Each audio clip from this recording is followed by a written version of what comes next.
palavra de Deus é muito rica, é muito vasta, é muito profunda. No tocante à salvação, a nós decidirmos o caminho de Deus, é muito simples, que até uma criança pode entender. Eu converti-me a Jesus, tinha 4 anos. Foi feita uma pregação, entre aspas, numa linguagem que eu podia entender, e até hoje eu estou neste caminho, não é? Outros abraçaram a fé mais tarde, conheceram o Evangelho mais tarde, ao longo da vida, uns ainda na sua juventude, outros numa idade, outros na sua idade mais avançada, mas o que interessa é que nós chegamos a este caminho e aqui estamos. Então muitas vezes nós, porque a palavra de Deus é fantástica, nós muitas vezes aqui falamos sobre a vida prática do cristão, as lutas, a adversidade, como enfrentar a adversidade, como enfrentar as nossas lutas, porque há uma luta sempre muito presente dentro de nós, há uma luta interior, o apóstolo Paulo fala disso, uma luta interior dentro de nós, e portanto nós precisamos de ferramentas para poder vencermos essa batalha espiritual, que não se deve apenas aos ataques externos, como muitas vezes nós preferimos dizer, para tirarmos o nosso corpinho fora, para não assumirmos a nossa própria responsabilidade pelos nossos erros, mas muitas vezes não são agressões vindas de fora, nem tentações, é uma luta interior. E eu hoje, mas o Evangelho não se esgota nisso, a palavra de Deus não se esgota nisso. E eu hoje quero falar numa outra perspectiva. Quero falar na perspectiva do papel do cristão. Ok? Nós continuamos a crer que Jesus salva, que Jesus cura, que Jesus transforma, que Jesus abençoa, que Jesus nos leva a vencer cada uma das dificuldades que vem à nossa vida. Nós queremos isso tudo, nós pregamos isso tudo, nós ensinamos isso tudo. Mas eu hoje quero falar sobre uma outra coisa, mais centrada no nosso papel como cristãos, como filhos de Deus. Se você não é um filho de Deus, não lhe vai fazer mal nenhum ouvir estas palavras. Se você já é, isto tem tudo a ver consigo. Se você quer ser um discípulo, isto tem tudo a ver consigo. Então, eu vou ler num texto em Daniel, capítulo 6, os primeiros 3 versículos. Daniel, capítulo 6, versículos 1 a 3, vou ler eu mesmo, porque são apenas 3 versículos. Diz: pareceu bem a Dario, constituir sobre o reino 120 príncipes, que estivessem sobre todo o povo, e sobre eles 3 presidentes, dos quais Daniel era um, aos quais estes príncipes dessem conta, para que o reino não sofresse dano, o imperador. Então o mesmo Daniel sobrepujou a estes presidentes e príncipes, porque nele havia um espírito excelente. Diga comigo, nele havia um espírito excelente. O que é isto, um espírito excelente? E o rei, ou o imperador, pensava constituí-lo sobre todo o reino. Deixem-me enquadrar historicamente o que acontece. O rei Nabucodonosor invadiu a Judeia e o povo foi levado cativo. Mas eles não eram estúpidos, eles levavam a elite social, e política, e económica, e etc. As elites é que eles levavam, especialmente os jovens, para a Babilónia. Para quê? Para os aculturar à cultura da Babilónia e para os treinar, para mais tarde eles poderem colocar-se ao serviço dos interesses do rei da Babilónia, do imperador da Babilónia. E era assim que acontecia. O povo, os mais velhos, os mais pobres, os que, enfim, não, ficavam lá à mesma, em Israel, mas as elites iam para serem treinadas. Este era o propósito que normalmente os invasores, os impérios que invadiam um povo mais fraco, digamos assim, faziam, para poderem, eventualmente até mais tarde, por essas pessoas, já depois de aculturadas, a dirigir os destinos dessas províncias do império. Isto aconteceu por volta do ano 605, e Daniel não foi sozinho, foi com muitos outros jovens, e entre eles 3 amigos chamados Ananias, Misael e Azarias. E todos eles foram instruídos e treinados para prestar serviço no palácio. Eu queria mostrar aqui uma imagem. Isto é uma pequena imagem, enfim, imaginada do que era a Babilónia naquela altura. Por acaso aqui não se vê os famosos jardins suspensos da Babilónia, que é uma tecnologia que eles inventaram, mas vê-se que, se repararmos bem, a forma de vestir, a aparência, a arquitetura, isto não tem nada a ver com Israel, não tem nada a ver com Jerusalém, é um mundo completamente diferente. Era um império muito poderoso na altura, muito avançado e, portanto, completamente diferente. Pela palavra de Deus, nós aprendemos que Daniel destacou-se pela sabedoria, pela integridade e pela capacidade de interpretar sonhos. Naquela altura, os sonhos, Deus falava muitas vezes através de sonhos.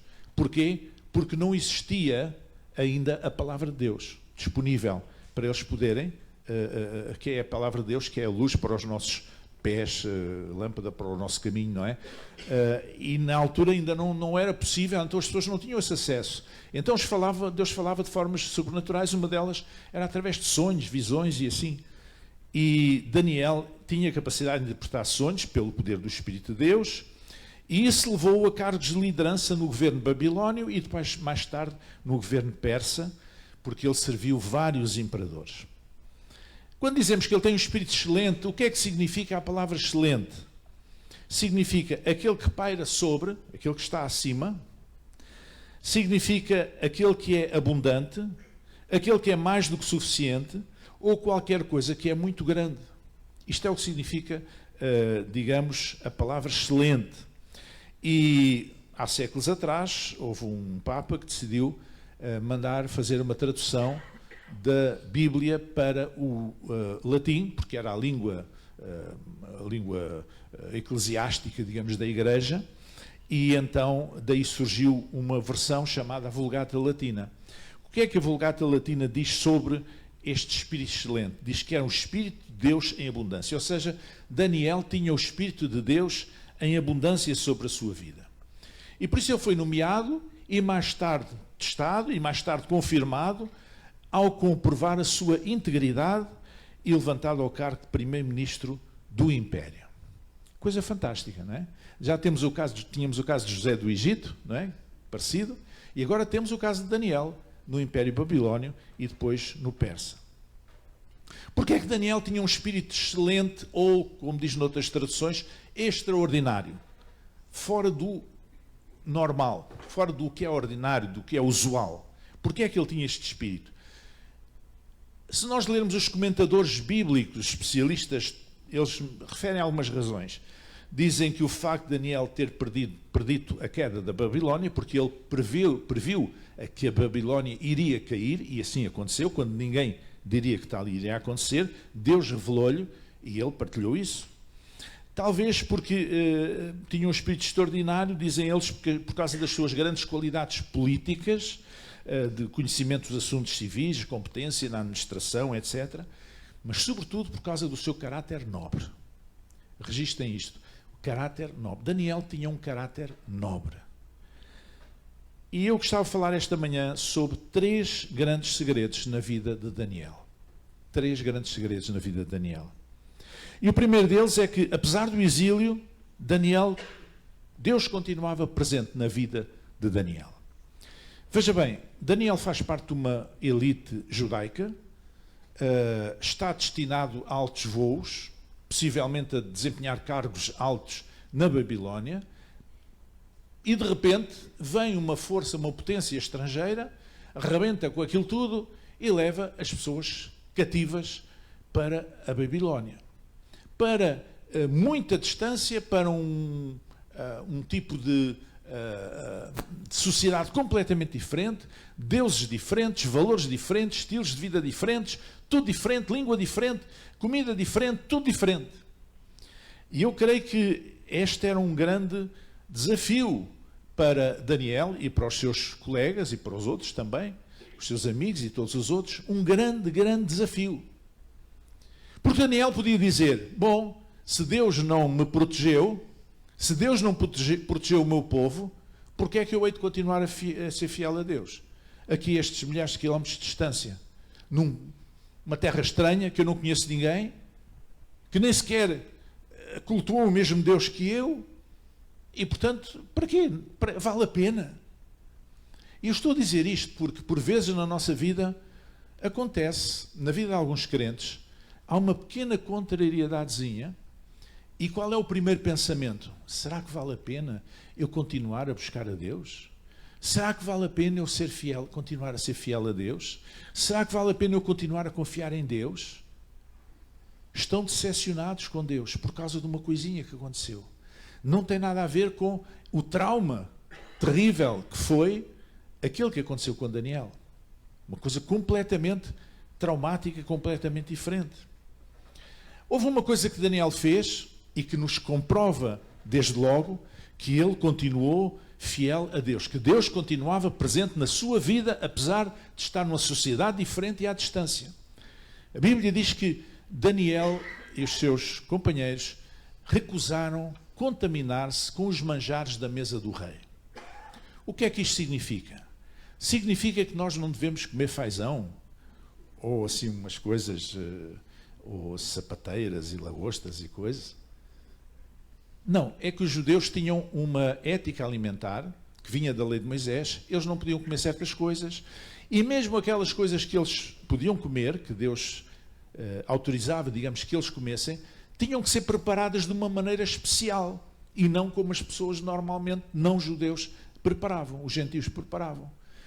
Então eles foram levados ao palácio, e no âmbito do palácio, eles foram entregues neste aspecto da alimentação, a cargo lá do homem que geria lá a comida do palácio. E eles disseram ao homem, olha, nós isso nós não comemos, não é? Isso não está na nossa religião. A gente não pode comer isso, nós temos outras práticas. Então o que é que vocês comem? A gente come mais isto, era mais legumes e coisas assim e tal, e não era aquele tipo de comida que os babilónios comiam. E o homem ficou preocupado. O homem que era o responsável perante o imperador disse, você não pode ser, vocês têm que comer o mesmo que nós, porque senão, quando o imperador me mandar chamar vocês à sua presença, ele vai ver vocês estão muito magrinhos, muito enfiados, com mau aspecto, e depois quem é que paga? Sou eu. Então Daniel disse, olha, vamos combinar uma coisa, durante uma semana, nós vamos comer a nossa comida, feita à nossa maneira. E daqui a uma semana, tu vais nos chamar. E depois vais ver como é que nós estamos. E assim aconteceu. Passado uma semana, eles compareceram perante o chefe lá da coisa, da alimentação do palácio. E não é que o homem olhou para eles e disse, vocês estão com o melhor aspecto ainda que os outros. Como é que isso é feito? E Daniel disse, é porque nós somos obedientes a Deus. Então isso foi uma prova fantástica de que eles recusaram contaminar-se desde uma coisa mais básica como a alimentação até outros aspectos. Eles não se deixaram contaminar, apesar de estarem em terra estranha. Eu sei, irmãos, que há momentos, há ambientes que são muito desafiadores para os cristãos. Eu sei que há. Há momentos em que alguns cristãos, por vezes, não conseguem subsistir, não conseguem manter Deus presente na sua vida, não conseguem manter fidelidade a Deus, porque se deixam arrastar pela pressão de grupo, pelas influências. Eu sei, mas é possível nós resistirmos, como Daniel resistiu. Amém? É possível. Até nas coisas mais básicas, como a alimentação, é possível. Claro, nós não temos esses problemas, não temos de sujeitar à lei de Moisés, não temos de deixar de comer isto ou aquilo ou outro, mas aconteceu com Daniel. O que importa aqui é o princípio. O princípio, se nós sabemos que Deus se entristece, se decepciona, quando nós fazemos alguma coisa, ou dizemos alguma coisa, ou agimos de alguma forma, nós procuramos, porque amamos a Deus, não o fazer. Nós escolhemos não o fazer. E isso é mantermos a nossa fidelidade a Deus. Deus continuar presente na nossa vida. Porquê é que Deus não continua presente na vida de algumas pessoas?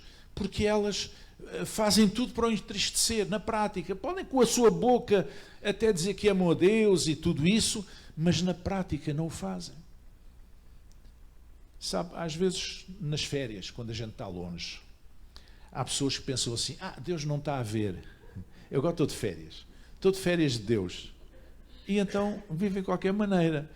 Não, nós não temos férias para com Deus. Ainda bem, Deus está sempre connosco. Amém? Até debaixo d'água, Deus está connosco. Então, Daniel não se contaminou, ele resistiu ao perigo da contaminação. Mas mais, ele permaneceu firme mesmo quando isso colocava em risco a sua vida. Quando Daniel começou a destacar-se, começou a suscitar invejas. E vocês sabem que é assim. Em todo o lado. É no trabalho, é nas empresas, é na escola, é nas universidades, é na vida pública, é todo o lado. Quando nós começamos a destacar-nos pelo nosso mérito, há sempre os invejosos que tentam destruir-nos, tentam minimizar-nos, tentam destruir-nos. É assim ou não é? Nós sabemos que é assim. Esta sociedade funciona assim. Então, Daniel orava 3 vezes, virado para Jerusalém, abria a janela e orava. E os seus concorrentes perceberam isso. Então foram ter com o imperador e disseram, olha, imperador, precisas fazer uma lei que diga que ninguém pode orar a outro Deus a não ser a ti. Porque o imperador era uma espécie de Deus. E o rei lá fez aquilo, sem saber o que é que se passava. Lá fez aquilo e tal. Quando, dias depois, lá foram dar com Daniel outra vez, abrir a janela e orar a Deus, virado para Jerusalém. Foram fazer queixa. O que é que acontece? Como o rei não podia desdizer a sua ordem, ele foi lançado na cova dos leões. E nós sabemos aquilo que aconteceu. Deus guardou-o e preservou-o em vida e em saúde na cova dos leões. E isto foi um testemunho fantástico. Então, mesmo quando a vida está em risco, quando a vida de Daniel estava em risco, ele optou por manter Deus presente na sua vida. Ou seja, ele manteve-se perseverante na fé e nos seus valores. E por isso Deus abençoou com sabedoria e com inteligência, com a capacidade de interpretar os tais sonhos e enigmas que eram muito usual naqueles tempos. O Espírito de Deus estava sobre ele e se levou a predizer a queda da Babilónia. E estas habilidades, estas competências levaram-no a cargos de grande responsabilidade e influência. Porquê? Porque ele era sensível ao Espírito de Deus na sua vida. Sobretudo porque ele se manteve fiel a Deus. Mesmo numa terra estranha, mesmo numa cultura estranha, com uma língua estranha, com deuses estranhos, com gente estranha, com tudo estranho, contudo, apesar de tudo, ele manteve Deus presente na sua vida. Amém. Amém. O segundo segredo de Daniel, que é também o nosso segredo, é que Daniel desenvolveu um caráter nobre, quer dizer, integridade. Ele foi um homem íntegro. E a integridade decorre da presença de Deus na nossa vida. Quem não tem Deus na sua vida não sente a obrigação de ser íntegro. Porque diz assim, olha, aquele faz, aquele rouba, eu também posso roubar. Até é injusto ele roubar e eu não. Os que estão lá em cima roubam, eu também posso roubar. Eu sou pequenino, mais razão tenho eu para roubar do que ele. Este é o espírito do mundo. É assim que funciona. Eu até estava a falar com o irmão, com o Chipenda, e ele estava-me a contar algumas histórias de quando ele viveu e trabalhou em Angola. Coisas fantásticas, coisas que só quem conhece pode avaliar. Há sociedades que são corruptas de alto até abaixo. Toda a gente rouba. Toda a gente. O que pode roubar, rouba. Quando aparece uma pessoa que é íntegra e diz, não, mas eu não quero isso. Eu sou sério, eu não quero enriquecer a qualquer preço. Quando aparece uma pessoa íntegra, causa estranheza. Porque vai contra a cultura, a prática. Não só causa estranheza, como causa contrariedade. Porque ao aparecer uma pessoa íntegra no meio de pessoas corruptas, os corruptos sentem-se mal, porque eles sabem que estão mal. Mas se todos estiverem mal, eles não se sentem mal. Estão a perceber? Mas quando, no meio de todos que se portam mal, em geral, há um que quer ser íntegro, aquilo é uma chapada de luva branca na cara da pessoa e é complicado. Segundo aspecto, a pessoa passa a ser perseguida. Porquê? Por ser íntegra. Vocês já viram como é que os valores estão ao contrário? Em vez de nós perseguirmos aqueles que são corruptos, por vezes perseguimos aqueles que são sérios, que são honestos. Mas depois há outros fenómenos também interessantes. Aqueles que às vezes falam nas nossas costas, olha para este maníaco é sério e tal, sériozinho e tal. Mais tarde isto aconteceu com a Chipenda. Eu não digo nomes, Chipenda, pode estar a relaxar. Aqueles que diziam isso, quando assumiram cargos de responsabilidade, convidavam o tal íntegro para trabalhar com eles. Olha, irmãos, há pessoas que podem dizer, tu vais lá àquela igreja e tal. A igreja não querem saber de igrejas, isso é tudo uma trafolhice e não sei o quê, não sei o quê. Mas no fundo, o mundo está com os olhos postos em nós. O mundo espera de nós mais do que nós esperamos de qualquer pessoa que não está nos caminhos de Deus, como é óbvio. Então, Daniel desenvolveu integridade, um caráter nobre. Mesmo no meio de uma sociedade corrompida. E esse caráter nobre não tem a ver apenas com competência de fazer as coisas bem. Não, tem a ver com integridade. Ele era íntegro. Porque ele foi íntegro, ele não se contaminou com os manjares na mesa do rei. Porque ele era íntegro, ele não deixou de orar ao seu Deus.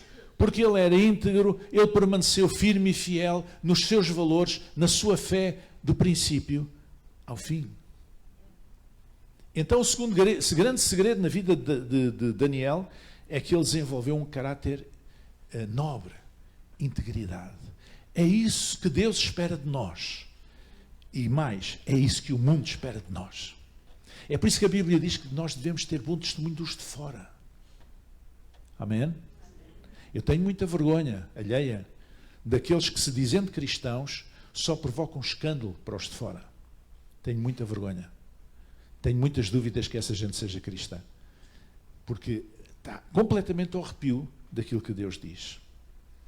E o terceiro segredo na vida de Daniel, e eu gostaria de sublinhar bastante este terceiro segredo, embora todos estes sejam importantes, é que Daniel foi competente e diligente em tudo quanto Deus trouxe à sua mão para fazer. Ele foi o melhor de todos os governadores e supervisores do império. Porquê? Porque Daniel cumpriu as Escrituras na sua vida. E eu vou ler aqui algumas passagens que falam acerca disto. Por exemplo, Eclesiastes 9:10. Diz assim, tudo quanto te vier à mão para fazer, faze-o conforme as tuas forças, porque na sepultura para onde tu vais, não há obra, nem projeto, nem conhecimento, nem sabedoria alguma. Ou seja, não te ponhas a escolher, não sejas esquisito. Há pessoas que não têm trabalho e aparecem oportunidades de trabalho. 1, 2, 3, isso não, é aquilo também não. Mas afinal as pessoas podiam ganhar a vida ou não? Então, avance com esse trabalho e depois procure mudar, procure melhorar, procure... não desanime, vá em frente, mas você precisa fazer alguma coisa. Tudo quanto vier à tua mão para fazer, faz. Mas faz conforme as tuas forças. Isto é importante. Irmãos, nós não somos destinados a morrer debaixo da carga. Deus não quer que a gente morra debaixo da carga. Não é? Aliás, a palavra de Deus diz que Deus não nos dá a nós peso superior àquilo que nós podemos suportar, porque quando Ele nos dá algum peso, Ele, ao mesmo tempo, vai nos dar as forças para conseguir suportar esse peso. Se você está a morrer debaixo da carga, é porque não foi Deus que lhe deu essa carga, que permitiu que essa carga viesse à sua vida. Foi você que procurou. Nós não somos chamados para morrer debaixo da carga. Faz tudo quanto vier à tua mão, mas conforme as tuas forças. Isto é, respeita o teu corpo, respeita a tua mente, respeita as tuas emoções, respeita aqueles que estão à tua volta, a tua família, respeita-te a ti mesmo, respeita Deus, já agora. Amém? Segundo o texto, Josué 1,9 diz: não te mandei eu, esforça-te e tem bom ânimo. Não temas, nem te espantes, porque o Senhor teu Deus é contigo por onde quer que andares. Esforça-te. Vocês vão ver que esta palavra esforça-te está sempre muito presente. Não é? É um bocadinho... Salomão dizia que o preguiçoso diz: hoje não vou trabalhar, fica na cama, porque há um leão nas ruas. Portanto, há uma fera à solta, então eu vou ficar em casa, deitado na cama. Desculpas de preguiçoso, não é? Não, esforça-te. A exortação de Deus é sempre esforça-te, esforça-te, esforça-te. E tem bom ânimo, isto é, não desanimes. E não temas nem te espantes, porque o Senhor teu Deus é contigo por onde quer que andares. 1 de Reis, capítulo 2, versículos 1 a 3. E aproximando-se os dias da morte de Davi, deu ele a ordem a Salomão, seu filho, dizendo: eu vou pelo caminho de toda a terra. Isto é, eu vou partir. Esforça-te, mais uma vez, esforça-te. Disse ele ao filho: esforça-te e sê homem. Aqui é um bocadinho mais do que ser bom ânimo, é ser homem. E guarda a ordenança do Senhor teu Deus para andares nos seus caminhos e para guardares os seus estatutos e os seus mandamentos e os seus juízos e os seus testemunhos, como está escrito na lei de Moisés, para que prosperes em tudo quanto fizeres e por onde quer que fores. Há esta linha sempre: esforça-te, tem bom ânimo, esforça-te, sê homem, esforça-te, põe-te à altura das circunstâncias, não te encolhas a chorar a um canto, não desistas, não tenhas medo das circunstâncias, não te assustes com as coisas. Eu sou contigo, não tens de te assustar, eu estou contigo, tu não estás sozinho. Irmãos, a chuva cai sobre os ímpios e os filhos de Deus. Todos nós, estejamos na fé, sejamos discípulos de Jesus ou não, todos nós estamos sujeitos à mesma coisa, porque nós vivemos em sociedade. O que é que faz a diferença? O que é que faz toda a diferença? É quando vem o momento da luta, da adversidade, da dificuldade, nós nunca estamos sozinhos. Jesus está connosco e Ele luta por nós. E isso faz toda a diferença. Nós não temos que enfrentar nada sozinhos. Ele está connosco. Isso faz toda a diferença deste mundo. Amém? E Daniel capítulo 6, versículos 1 a 3, vou ler novamente, diz: pareceu bem a Dario constituir sobre o reino estes 120 príncipes, que estiveram sobre todo o reino, e sobre eles 3 presidentes, dos quais Daniel era um, aos quais estes príncipes dessem conta para que o reino não sofresse dano. Então o mesmo Daniel sobrepujou, elevou-se, digamos assim, a estes presidentes e príncipes. Há uma tradução que diz: Daniel foi vitorioso acima deles, porque nele havia um espírito excelente, e o rei pensava constituí-lo sobre todo o reino. Daniel obteve mais crédito, mais reconhecimento, mais aplauso do que eles, era mais competente, mais diligente, mais laborioso, mais fiel, mais consciencioso. E sabe porquê? Porque Daniel cumpria aquilo que eu chamo o princípio da excelência. O princípio da excelência não é tu seres o melhor profissional, não é tu seres o melhor cantor, o melhor artista, o melhor da tua profissão. O princípio da excelência quer dizer que todos os filhos de Deus devem perseguir. Esse princípio é que tu deves fazer o melhor que tu podes com aquilo que tu tens e és. Tudo quanto tu tens e tudo quanto tu és deve redundar em que tu faças o melhor. E quando tu fazes isso, para Deus é excelente. Amém? Para Deus é excelente. Se tu estás numa cadeira de rodas e não consegues andar, o excelente não é aquele que tem as perninhas sãs e que pode andar e que vai ali não sei onde visitar uma pessoa que está enferma.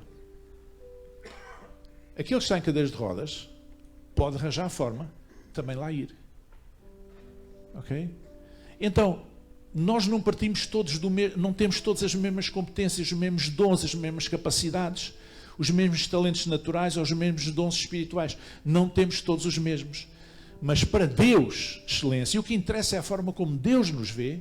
Excelência é tu dares o teu melhor, tirando partido de tudo quanto tu tens e tudo quanto tu és. Isso para Deus é a verdadeira excelência. E foi isso que Daniel fez o melhor possível com tudo aquilo que era e tudo aquilo que tinha.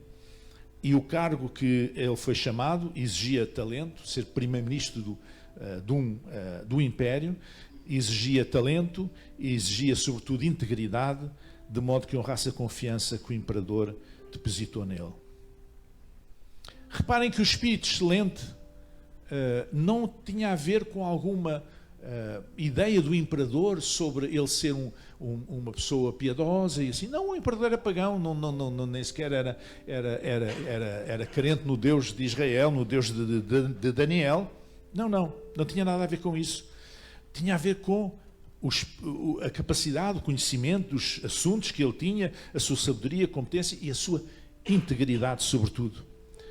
Daniel tinha um espírito excelente porque, apesar do exílio, Deus continuava presente na sua vida. Apesar do exílio, ele desenvolveu um caráter nobre, um caráter íntegro.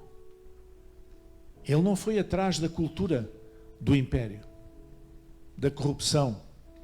Ele tornou-se íntegro.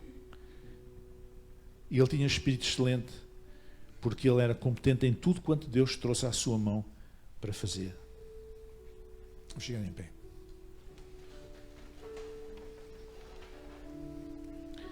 Deus pode estar presente na nossa vida e até podemos ser íntegros, mas se não formos competentes em tudo quanto Deus traz à nossa mão para fazer, se não observarmos o princípio da excelência, então não temos um espírito excelente ou extraordinário como Daniel.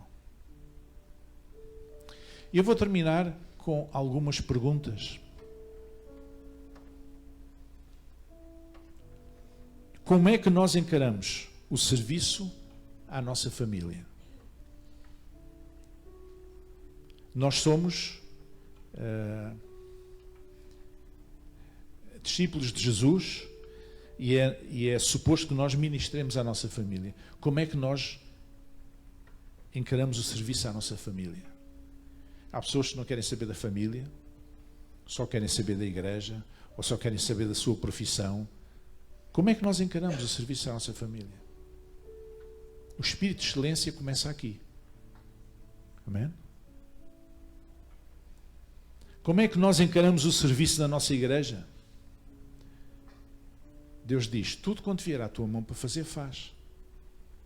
Eu fico muito feliz quando há pessoas que se vêm oferecer para determinadas coisas que até nem dão visibilidade. São serviços que são importantes fazer. Por exemplo, há irmãos que nós precisamos, temos uma porta aberta lá embaixo, temos que ter lá uma pessoa para ter a porta aberta. Os irmãos não estão no culto, estão lá embaixo. Estão a fazer um sacrifício. Não estar aqui porque prefeririam estar aqui.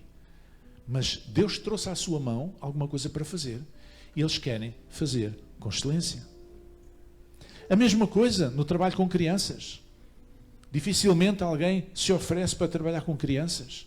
E muitas vezes a Filipa está muito sozinha. Porque as pessoas preferem estar aqui. Mas se Deus traz à tua mão alguma coisa para fazer, faz. E não apenas faças, mas esforça-te e faz com excelência. Porque nós somos suposto que somos uma comunidade de fé, quer dizer que é suposto que nos possamos servir uns aos outros. Uns servem de uma maneira mais visível, outros servem de uma maneira mais discreta, mas é suposto que todos nós possamos servir-nos uns aos outros. Isso é que é uma comunidade de fé. Isso é que é um corpo. O apóstolo Paulo compara o corpo humano à igreja. Tem vários... Há coisas... O sangue circula pela minha mão, mas circula também por os meus órgãos interiores. Os meus órgãos interiores não têm visibilidade. Ninguém vê o meu estômago, o meu fígado.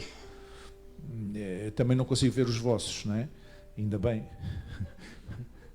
Já para não falar dos intestinos. Não é? Mas o sangue circula por todo lado. Nós somos servidos, o corpo é servido por, não apenas pelo sangue, mas por muitos outros elementos e sistemas que permitem que ele tenha vida. E aquilo que faz a vida de uma comunidade de fé é também essa capacidade de nos servirmos uns aos outros. Terceira pergunta: como é que nós encaramos o serviço a Deus na pessoa do irmão e do próximo? Nós somos chamados a servir não apenas os nossos irmãos na fé, mas o próximo. Como é que nós lidamos com os nossos vizinhos? Como é que nós lidamos com os nossos familiares mais afastados? Como é que nós lidamos com os nossos colegas da escola, de trabalho, do emprego? Como é que nós lidamos com as outras pessoas? Será que somos luz? Será que nos esforçamos? Será que estamos a fazer aquilo que Deus espera que nós façamos? Será que a nossa palavra e a nossa ação se traduzem em satisfação? Deus olha desde os céus e se satisfaz com isso? Quarta pergunta: como é que nós encaramos o nosso desempenho profissional? Eu já disse aqui que há pessoas que têm uma profissão que não gostariam que fosse. Olha, a nossa irmã Maria, ela era funcionária pública do Ministério da Justiça em Angola. E aqui não consegue arranjar trabalho, a não ser trabalhar na restauração, por exemplo. Ela gostaria de fazer outra coisa. Mas aquilo que temos, que está na nossa mão, que Deus trouxe à nossa mão para fazer, vamos fazê-lo esforçadamente, com excelência. Especialmente porque estamos a servir outras pessoas. E não é só as pessoas que fazem atendimento público. Precisam ter esta atitude. A atitude positiva, a atitude de compreender que estão a servir as pessoas. Há pessoas que atendem outros, fazem atendimento público, que parece que estão a fazer um favor às pessoas que estão a servir. E são pagas para fazer aquilo. E nós chegamos lá e parece que temos que pedir desculpa porque fomos perguntar uma informação ou porque fomos lá para eles nos atenderem. Isto é o contrário. O cristão não faz isso. O cristão está ao serviço. Olha, irmãos, é de tal maneira que eu aqui há uns anos fui à loja do cidadão para renovar a carta de condução, não, o bilhete, o cartão de cidadão. Irmãos, eu fiquei maravilhado. Eu não sei quem é aquele homem, possivelmente nem é crente. Eu fiquei maravilhado com o atendimento de um funcionário público que estava lá, a forma como ele me atendeu a mim e às outras pessoas, porque eu estive lá sentado à espera e vi que outras pessoas antes de mim, como ele atendeu. Com boa disposição, com simpatia, E eu fiquei, por causa de outros maus exemplos, eu fiquei, epá, isto é um homem fantástico. Deveríamos ser todos assim. E finalmente, como é que nós encaramos a nossa responsabilidade social e cívica na comunidade? Nós fazemos parte de uma comunidade. Mais à frente, um dia destes, hei de partilhar com vocês como é que, quando eu me tornei pastor desta igreja, a necessidade que eu senti da igreja saber ir à comunidade. E o que é que nós fizemos para isso? Mas nós fazemos parte de uma comunidade. E um dia, Deus mostrou-me que eu não era pastor apenas desta comunidade de fé aqui, que se reúne aqui. Eu era pastor na cidade. Então eu devia dar alguma coisa à cidade. E foi isso que eu comecei a fazer. Como é que nós encaramos a nossa responsabilidade social e cívica? Nós não somos uma seita religiosa que se reúne aqui. Não.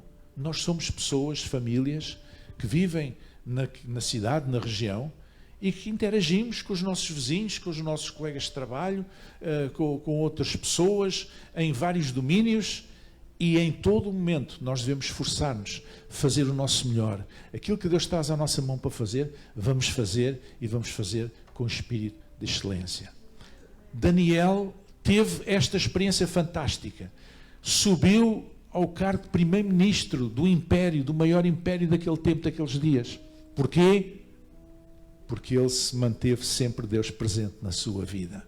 Ele não se deixou vencer pela oposição cultural, ele não se deixou vencer por isso. Sabe o que é que nós vemos hoje, em alguns países?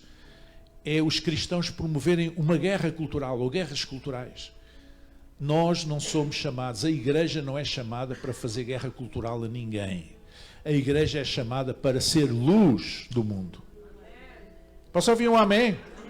Nós somos chamados para viver de acordo com o padrão do Evangelho, com os padrões do Evangelho. Não somos chamados para chamar nomes a esta minoria ou àquela minoria, ou fazer uma guerra cultural contra quem quer que seja. Nós não temos nada a ver com isso. Nós estamos aqui para brilhar, para ser aquilo que somos. Jesus nunca fez isso, mas Jesus esteve sempre disponível para abençoar todos com quem se cruzava.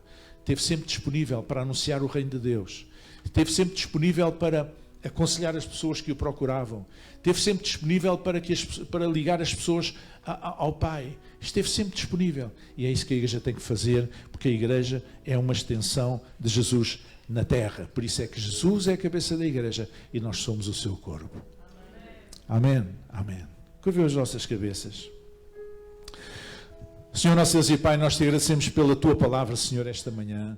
Te agradecemos, Senhor, porque podemos olhar para Daniel, Senhor, e ver o Espírito excelente ou extraordinário que estava sobre ele, e podemos, Senhor, aprender com ele, Senhor, como nos comportar nesta sociedade, desde a nossa família, a nossa igreja local, o nosso próximo, Senhor, os nossos colegas de escola, de universidade, de profissão e todas as pessoas na sociedade, na nossa comunidade, que vivem no lugar onde nós vivemos, Senhor. Ó Deus, que nós possamos apresentar este Espírito excelente, Senhor, que nós possamos perseguir o princípio da excelência, esforçando-nos e fazendo o nosso melhor, Senhor, para que as pessoas possam olhar e ver em nós, Senhor, a Jesus Cristo, ó Pai. Que eles possam olhar para nós e ver em nós a Jesus Cristo, Senhor.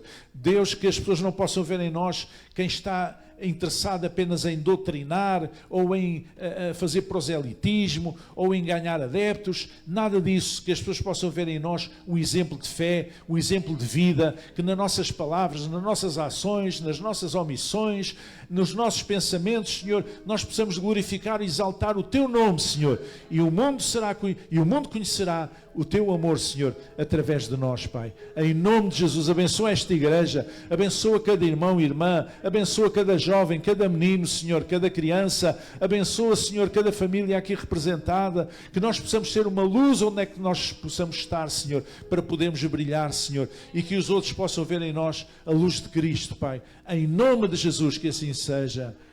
Amém. Amém.